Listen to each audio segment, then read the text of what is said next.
Hello and welcome to programme report card. मैं हूं अलीना फारूक शेख और आज प्रोग्राम में हम इकोनॉमिक सर्वे गुज़श्ता साल का जो पेश किया गया है उसकी तो बात करेंगे, लेकिन सबसे पहले कौमी असम्बली में आज जो कार्रवाई हुई है और नून लीग के ख्वाजा आसिफ का बयान खुसूसन उस पर गुफ्तगू करते हैं। तो हुआ कुछ यूँ कि इजहार ख्याल करते हुए ख्वाजा आसिफ साहब कहते हैं कि जी नून लीग की जो अगली सफ़ में बैठी पूरी क़यादत थी तो कोरोना की लपेट में आ चुकी है। वज़ीर आज़म के लॉकडाउन पर मुतज़ाद बयानात हैं, है कोई जो उनके बयानात की तशरीह करे? दूर दूर तक हुकूमती कामयाबी का नामो निशान नहीं नज़र आता। उन्होंने कहा कि खुदा के लिए इंसानी जानों पर सियासत ना की जाए। इस पर तनकीद करते हुए वफाकी वज़ीर इत्तलात व नशरियात शिबली फराज कहते हैं कि जो ख्वाजा आसिफ ने बोला है वो तजादात का मजमुआ और हक़ाइक़ को मस्क करने की कोशिश है। उन्होंने कहा कि अपोजिशन अपनी सियासत के लिए अवाम की ज़िंदगियों से ना खेले। माजी की हुकूमतों ने वतन अजीज़ के इदारों को तबाह हाल करके बेसमत किया। हमारे एनालिस्ट से हमारा आज का सवाल यूँ है कि ख्वाजा आसिफ जो कह रहे हैं कि हुकूमत का बस नहीं चलता कि कोरोना भी नून लीग और पीपल्स पार्टी पर डाल दे, क्या ख्वाजा आसिफ का बयान जायज़ है, दुरुस्त है, हाँ या ना के ऑप्शंस हैं? और पैनल पे आज हमें ज्वाइन करें महमूद सरफराज साहिबा, रीमा उमर साहिबा, शहजाद इकबाल साहब, बाबर सत्तार साहब, हफीज़ुल्लाह न्याजी साहब और इरशाद भट्टी साहब भी हमारे साथ हैं। न्याजी साहब, आपसे गुफ्तगू का आगाज़ करते हैं, क्या लगता है आपको? अलीना, मुझे दो फिक्रे कहने, दो तीन इससे ज़्यादा इससे पहले वो ये है कि हम इतने अरसे से JIT को डिस्कस करते रहे और उसने रिपोर्ट की और कल रात उन्होंने रिकमेंडेशंस भी दी कि वो उसमें उनको नैब को रेफ़र किया जाए। आज शुगर मिल्स एसोसिएशन जो है वो उसके ख़िलाफ़ गई तो इस्लामाबाद हाई कोर्ट ने उसको 10-12 दिन के लिए सस्पेंड कर दिया।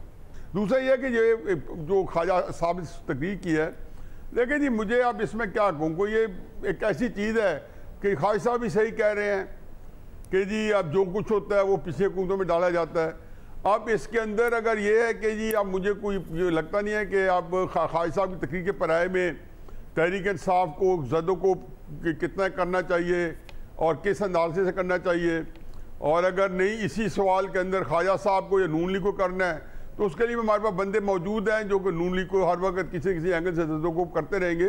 तो मेरे पास इसका जवाब को हाँ ना ही में नहीं है, क्योंकि क्वेश्चन मेरे आम सी बात है और वो कर रहे हैं, वो उनको जिम्मे डाल देते हैं और वो उनका कारोबार भी चल रहा है और ये भी ये बातें करते रहने चाहिए। अच्छा, ठीक है। मेमन, आपको क्या लगता है? ख्वाजा आसिफ साहब कहते हैं कि पूरी सफ़ जो अगली वाली थी कौमी असम्बली के इजलास में जो बैठी हुई थी यानी सीनियर क़यादत, वो कोरोना की लपेट में, तो फिज़िकल इजलास बुलाने में भी तो यही लोग बज़िद थे ना? देखिए अलीना, जहाँ तक फिजिकल इजलास, मैं तो खैर उसके खिलाफ हूँ वैसे फिजिकल इजलास बुलाने के, लेकिन फिर भी एक चीज़ ये है कि लॉकडाउन तो अब रहा नहीं, तो फिर असेंबली का सेशन क्यों ना हो? मतलब या तो हुकूमत ने लॉकडाउन इतना सख्त किया होता कि आप कहते हैं कि जी ऑनलाइन सेशन भी करें। जहाँ तक ख्वाजा साहब की बात है, देखिए बात उनकी इस तरह से दुरुस्त है कि हुकूमत ने अपने सिवाय बाकी सबके ऊपर कोरोना का जो है ना वो एक तरह से उसको मिस हैंडल करने पे भी और हर चीज़ का इल्ज़ाम जो है ना वो बाकियों पे लगाया। अब अपोजिशन पे इस तरह लगाया कि जी हेल्थ केयर स्ट्रक्चर ही हमारा नहीं पिछली हुकूमतें बना सकी। ठीक है, ये बात उनकी एक हद तक कि 10 साल से पंजाब में नून लीग की हुकूमत थी, हालांकि उन्होंने काफ़ी अच्छे हॉस्पिटल्स बनाए भी, सब कुछ किया, लेकिन इतना नहीं है, इतना इनाफ नहीं है। फिर सिंध में 12 साल से पीपल्स पार्टी की हुकूमत है, उधर भी जो बना लेकिन वो उस तरीके से यानी जितना पाकिस्तान में होना चाहिए था हेल्थ के ऊपर, और यही चीज अगर हम खैबर पख्तूनख्वा का देखें 7 साल से PTI की भी उधर हुकूमत है। लेकिन उसकी वजह क्या है? उसकी वजह ये है कि हेल्थ और एजुकेशन, पाकिस्तान जैसी जो स्टेट है, हम लोगों के लिए हेल्थ और एजुकेशन प्रायोरिटी है ही नहीं। तो इसलिए इस चीज का इल्जाम पिछली हुकूमतों पर भी लगाया जा सकता है, अपने ऊपर भी लगाया जा सकता है। लेकिन 2-3 चीजें मैं इसमें कहूंगी अलीना जो जरा इंपॉर्टेंट है मेरे ख्याल में। देखिए 70 साल जो भी हुकूमत आती है वो कहती है कि पिछली हुकूमत का कसूर है। 70 साल से हम तबाही हो रहे हैं, इसका मतलब है कि जो नई हुकूमत आएगी उसको क्या हम 15 साल दें, 20 साल दें, 35 साल दें, कितने साल दें कि वो जो है पुरानी सारी जो चीजें हैं वो निजाम को ठीक कर सके। फिर एक लैक ऑफ अकाउंटेबिलिटी है, यानी कि हुकूमत इसके अंदर ये मानने को तैयार नहीं कि कोई उनका लीडर उठ के कहता है जी ये C क्लास वायरस है, हालांकि ग्रेडिंग तो मेरे ख्याल में वायरस की हुई नहीं है। फिर वो कहा जाता है जी ये खाली सिंपल फ्लू है, इससे अमवात नहीं ज्यादा होती, फिर वो भी बदल दिया जाता है। फिर कहा जाता है अवाम की गलती है, चले जी वो आप अवाम पर, यानी कि अपनी गलती मानने से आपने वो नहीं मानी लेकिन बाकी सबको आपने जो है कसूरवार ठहरा दिया। तो मेरे ख्याल में इसलिए ये यहाँ तक उनका जो ख्वाजा आसिफ साहब का बयान है वो ठीक है, लेकिन असल इसकी सोल्यूशन यही है कि हम हेल्थ और एजुकेशन में इन्वेस्ट करें। हाँ, कोई भी हुकूमत, कोई भी पार्टी की हुकूमत हो, ये अब बहाने बनाना छोड़ दें और इस न्यू वर्ल्ड के अंदर जो पोस्ट कोरोना वर्ल्ड होगा इसके अंदर आपको पता चल गया कि साइंस, टेक्नोलॉजी, तालीम और सेहत जो है ये शोबे ज्यादा इंपॉर्टेंट है, ना कि जो है बाकी हमारे जो स्टेट जिन चीजों में इन्वेस्ट करते हैं। बाबर सत्तार साहब, आपको क्या लगता है? महमल जो कह रही हैं कि यहाँ तक तनकीद के हुकूमत खुद कुछ नहीं करती, अपनी जो फ्लॉज हैं उसके ऊपर से तवज्जो हटाने के लिए हर चीज़ अपोजिशन पे डाल देती है, क्या ये सही लग रहा है आपको? देखिए, आपके सवाल में ही आपका जवाब भी था। आपने जो शिबली फराज साहब का जवाब बताया है वो आपके सवाल को खुद ही जवाब दे रहा है, क्योंकि उन्होंने तो यही फरमाया ना कि पिछली हुकूमतों ने इदारों को बर्बाद कर दिया है, इस वजह से पाकिस्तान उफाल है। तो सवाल का जवाब तो है उसी आपके सवाल में। देखिए, मेरे लिए जो परेशान कुन बात है वो थोड़ी सी मुख्तलिफ है। एक तो ये कि बेशक गवर्नमेंट के लोग हों, कोई भी हो, हमारे दोस्त भट्टी साहब हों, कोई भी गवर्नमेंट की जो रिस्पॉन्स है कोविड के ऊपर उसके साथ मुतमईन नहीं है कि गवर्नमेंट को जो करना चाहिए था उसने किया। तो इसके ऊपर एक जनरल सा कंसेंसस है कि क्या करना चाहिए था। ज्यादा बुनियादी बात यह है कि हमारे मुल्क में कोई बहस भी नहीं छिड़ी कि जो रिश्ता है, जो रिलेशनशिप है सिटीजन और स्टेट का, जो सोशल कॉन्ट्रैक्ट है, वो किस फॉर्म में है, जिसके ऊपर थोड़ी सी ये भी बात मेमल ने भी की। मेरा ख्याल है ये वो बुनियादी सवाल है जिस पे हम बात ही नहीं कर रहे हैं।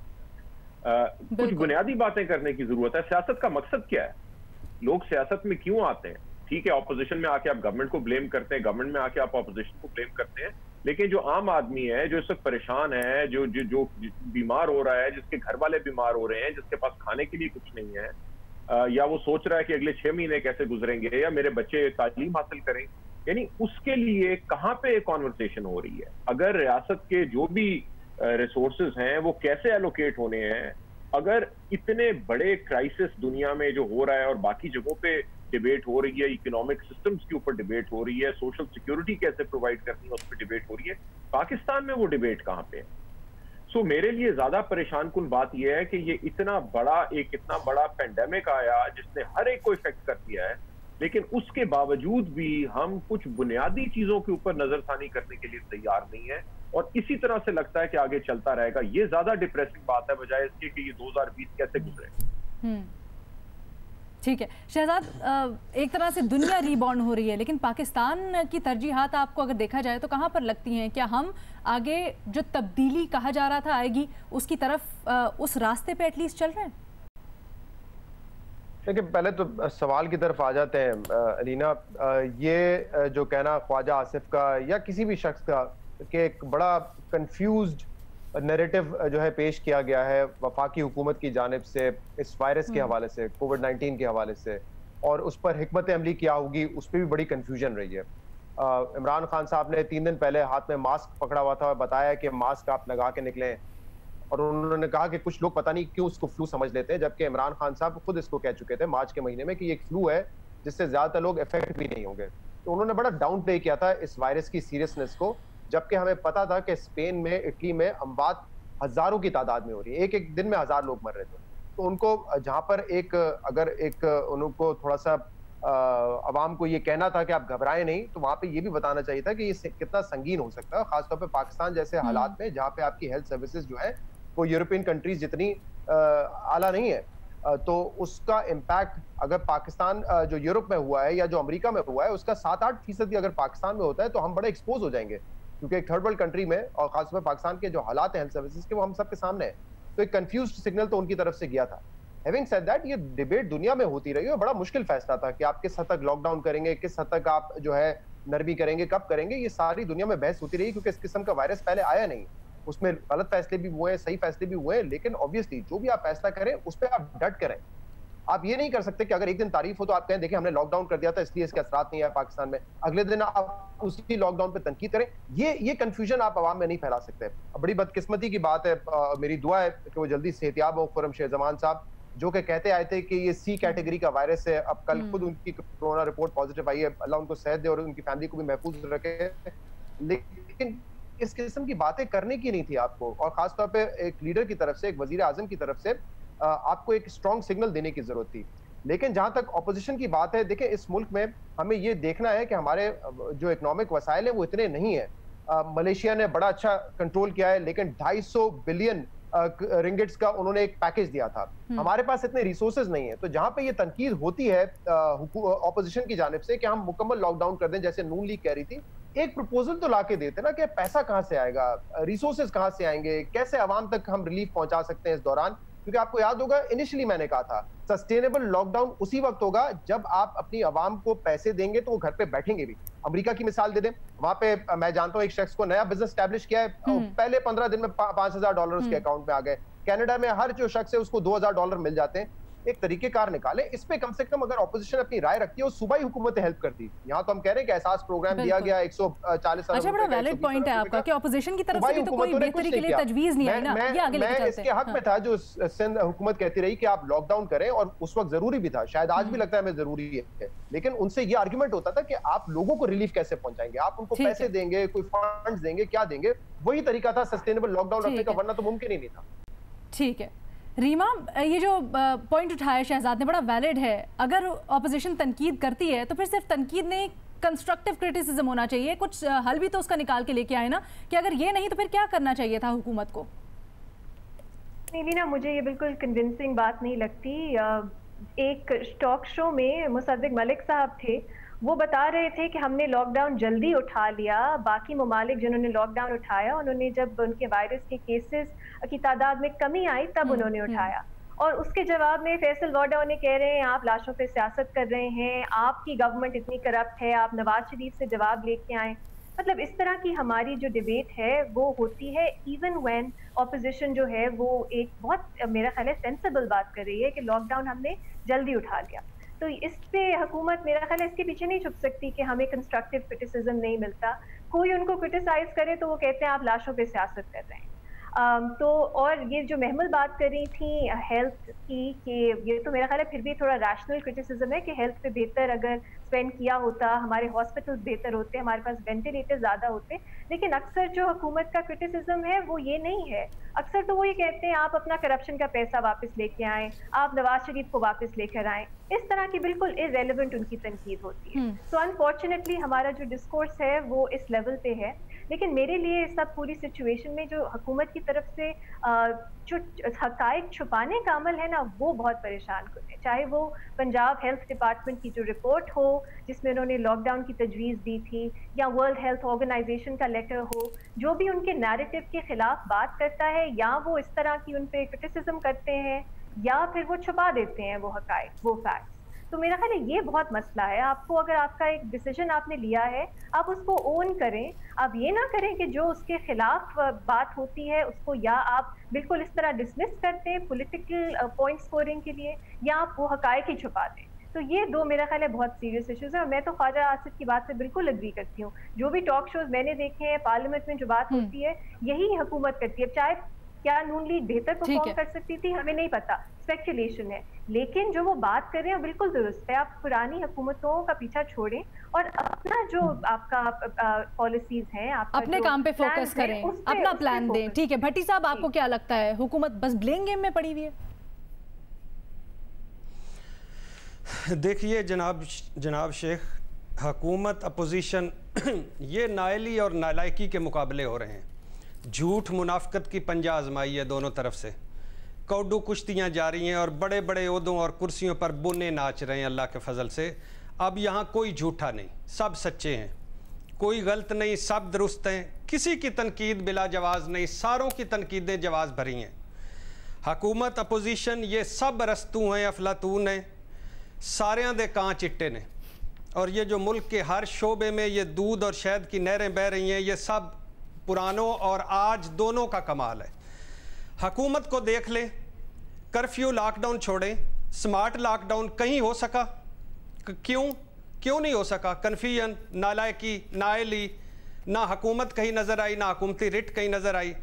ताफ्तान ज़ायरीन, तबलीगी जमात, तरावी इशू, यौम अली, ताजर, ट्रांसपोर्टर्स, हर जगह हुकूमत मुझे कहीं नज़र नहीं आई। ये ज़री मुल्क है और गंदम मौजूद थी, आटे गंदम का बहरान हुआ। चीनी वाफर मौजूद थी, चीनी का बहरान हुआ। पेट्रोल मौजूद है, पेट्रोल नहीं मिल रहा। इस्लामाबाद पिंडी में कोरोना बेड लेना मुश्किल है, अमरीकी वीज़ा लेना आसान है।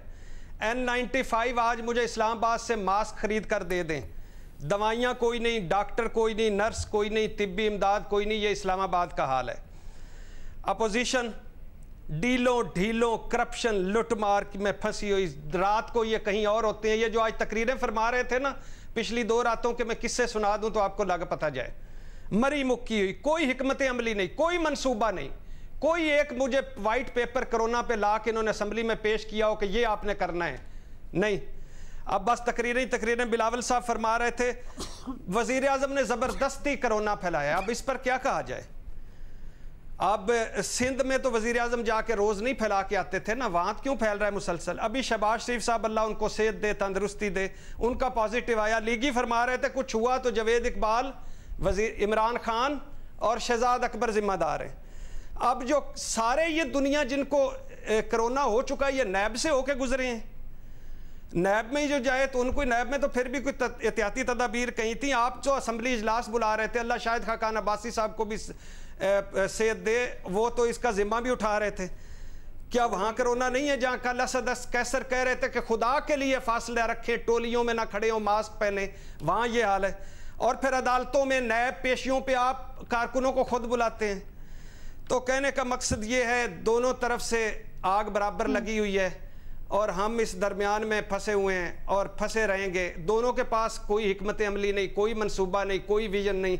अब यही है कि जब तक ये रहेगा, जितने बंदे मार सकेगा, ये अल्लाह तवक्कल पे सारा चला। चलो जी, एक ब्रेक लेते हैं, उसके बाद अपना अगला सवाल रखेंगे एनालिस्ट के सामने।